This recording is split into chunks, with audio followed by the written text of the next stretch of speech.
Un cours en miracle, 165 chapitre 20.3. La vision de la sainteté. 3. Le péché comme ajustement.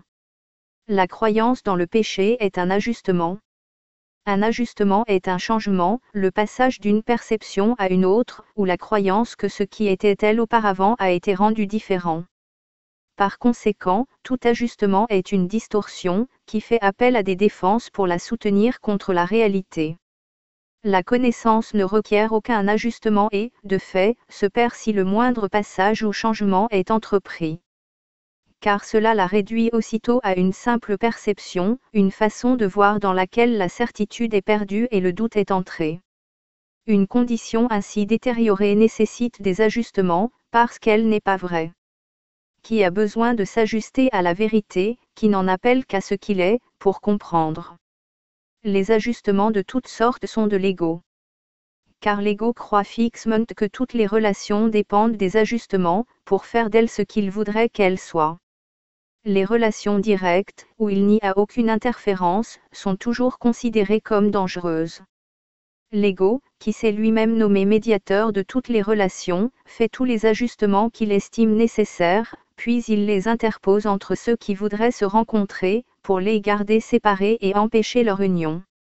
C'est cette interférence étudiée qui fait qu'il t'est difficile de reconnaître ta relation sainte pour ce qu'elle est.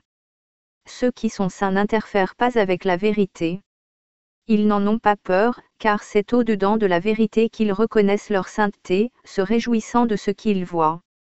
Ils la regardent directement, sans essayer de s'ajuster à elle, ou elle à eux.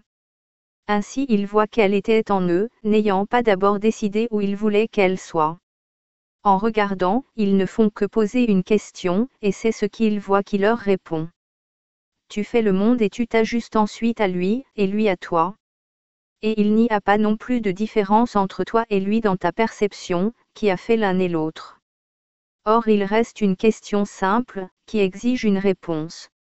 Aimais-tu ce que tu as fait ? Un monde de meurtre et d'attaque, dans lequel tu te fraises timidement un chemin parmi d'incessants dangers, seul et effrayé, espérant au mieux que la mort attendra encore un peu avant de te rattraper et que tu disparaisses. Tu as inventé cela. C'est une image de ce que tu penses être, de la façon dont tu te vois. Un meurtrier est effrayé, et ceux qui tuent craignent la mort. Ces pensées effrayantes, ce sont celles de ceux qui voudraient s'ajuster à un monde que leurs ajustements ont rendu effrayant. Et à partir de ce qui est triste au-dedans, ils regardent tristement au-dehors et y voient la tristesse. Ne t'es-tu pas demandé comment le monde est réellement, comment tu le verrais avec des yeux heureux ? Le monde que tu vois n'est qu'un jugement sur toi-même. Il n'est pas là du tout.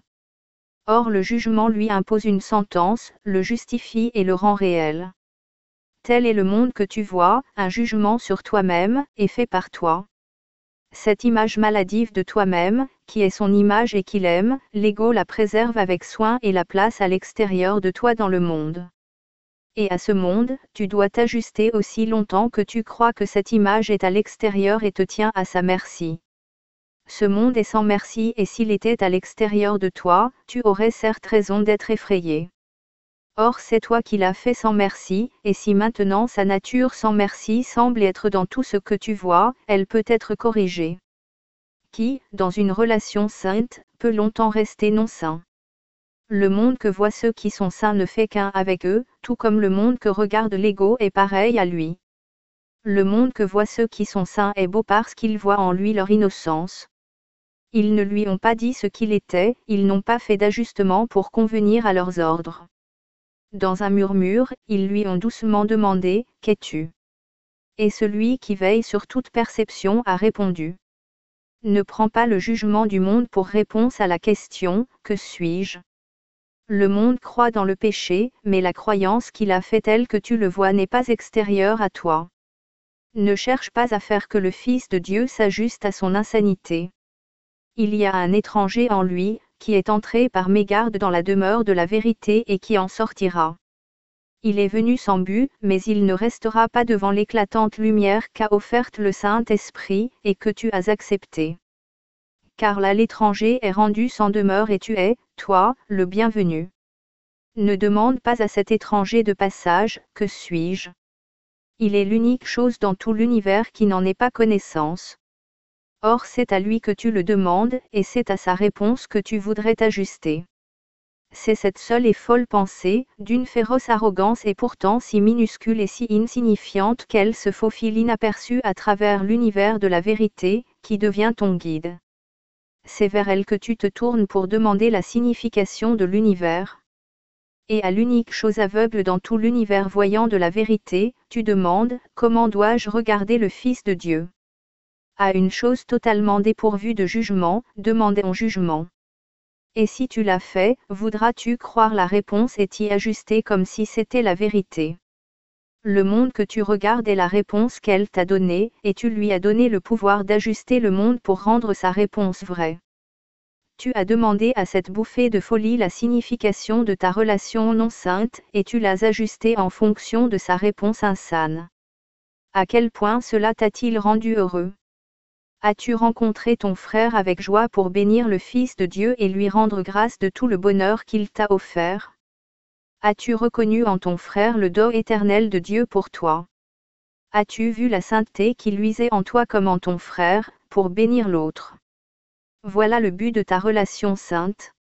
Ne demande pas quels sont les moyens de l'atteindre à l'unique chose qui voudrait encore qu'elle soit non sainte. Ne lui donne pas le pouvoir d'ajuster les moyens et la fin.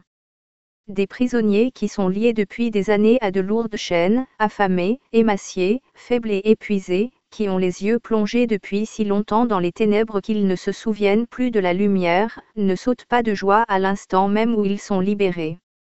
Il leur faut un certain temps pour comprendre ce qu'est la liberté. Tu cherchais faiblement, à tâtons dans la poussière, et tu as trouvé la main de ton frère, incertain si tu devais la lâcher ou t'agrippeur à la vie oubliée depuis si longtemps. Serre-la plus forte et lève les yeux sur ton fort compagnon, en qui réside la signification de ta liberté. Il semblait être crucifié à côté de toi. Et pourtant sa sainteté était restée intouchée et parfaite, et avec lui à tes côtés tu entreras ce jour même dans le paradis, et tu connaîtras la paix de Dieu. Telle est ma volonté pour toi et ton frère, et pour chacun de vous l'un pour l'autre et pour lui-même. Ici il n'y a que sainteté et jonction sans limite. Car qu'est-ce que le ciel, sinon l'union, directe et parfaite, et sans le voile de la peur sur elle? Ici nous sommes un, et le regard que nous posons l'un sur l'autre et sur nous-mêmes est d'une parfaite douceur. Ici toute pensée de séparation entre nous devient impossible. Toi qui étais prisonnier dans la séparation, tu es maintenant rendu libre dans le paradis. Et c'est ici que je voudrais m'unir à toi, mon ami, mon frère et mon soi. Le don que tu as fait à ton frère m'a donné la certitude que notre union est proche. Partage donc cette foi avec moi, et connais qu'elle est justifiée. Il n'y a pas de crainte dans l'amour parfait parce qu'il ne connaît pas le péché et qu'il doit voir les autres comme il se voit lui-même. Regardant au-dedans avec charité, que peut-il craindre au-dehors? Les innocents voient la sécurité, et ceux qui ont le cœur pur voient Dieu au-dedans de son Fils et se tournent vers le Fils pour qu'il les conduise au Père. Et où irait-il ailleurs que là où c'est leur volonté d'être?